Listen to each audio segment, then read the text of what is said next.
এই মাত্র আপডেট খবর আফায় নাকি পালায়া গেছে। আফায় তো আবার জীবন লয়ে পালায়া গেছে। আবার শুনছি নেতাকর্মীরা অনেকে নাকি পালায়া গেছে। শামিন ভাই খেলা হবে উনিও নাকি পালায়া গেছে।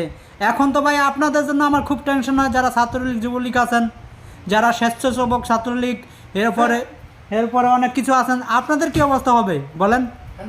আপনাদের গাড়ি ভাড়া আছে তো, বিমানের ভাড়া আছে তো আপনাদের পালিয়ে যাওয়ার মতন? আপনারা যা করছেন আপনারা তো পালানোর কোনো সুযোগ পাবেন না। আপনাদের পকেটে কি টাকা দিয়ে গেছে না তারা? আপনারা পালাবেন কিভাবে?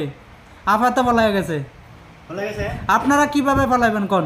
আপনারা বলেন। আপনাদের নেতারা যাদের পিছনে পিছনে সামনে সামনে হারছিলেন তারাও তো পালায় গেছে। এখন আপনাদের দশা হবে কি? কি হবে আপনাদের দশা বলেন এবার? তুমি